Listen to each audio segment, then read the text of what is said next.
তাহলে সত্যি তুমি ছবি দেবে না? না, এটা সম্ভব না। আমি বলছি তো, তুমি যদি আমাকে তোমার একটা ছবি দাও তাহলে আমিও তোমাকে আমার ছবি দেব। না, লাগবে না।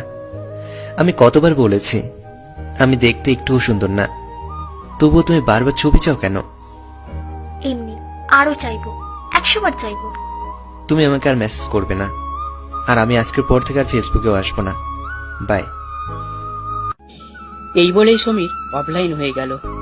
নিচে অনেক মেসেজ করলো, কিন্তু কোনো রিপ্লাই আসলো না। নিচের অনেক মন খারাপ হলো।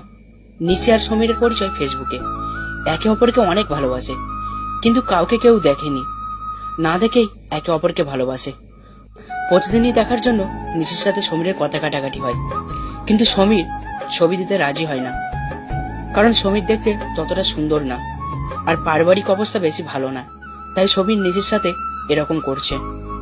প্রায় 3 দিন পর সমীর ফেসবুকে ঢুকে দেখলো নিচের প্রায় 40টার উপর মেসেজগুলো পড়ে খুব অবাক হলো সমীর। আমার সাথে কথা না বললে আমি মরে যাব।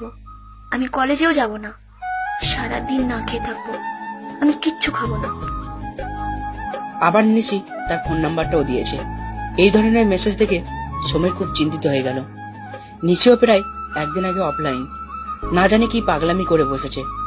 অবশেষে সমীর নিশির খবরের জন্য তার নাম্বারে ফোন করলো।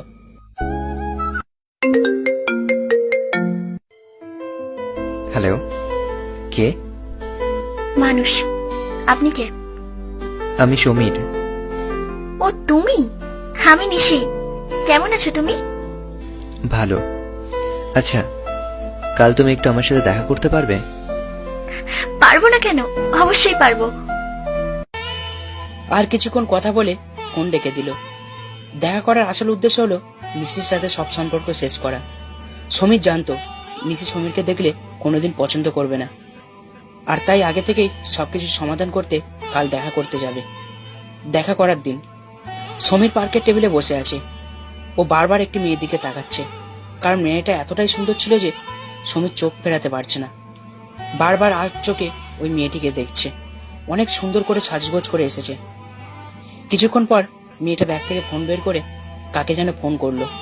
সমীর চমকে উঠল, তার মোবাইলটা বাজছে। মেয়েটা ঘুরে তাকালো সমীরের দিকে। দুজনের দিকে তাকিয়ে আছে, মানে মেয়েটা আর কেউ না, ওই নিশি। নিশি আস্তে আস্তে এগিয়ে এলো সমীরের দিকে। তুমি সমীর? হ্যাঁ, আমি সমীর। তো তোমার এই অবস্থা কেন? আমি তো আগেই বলেছি আমি অনেক গরিব।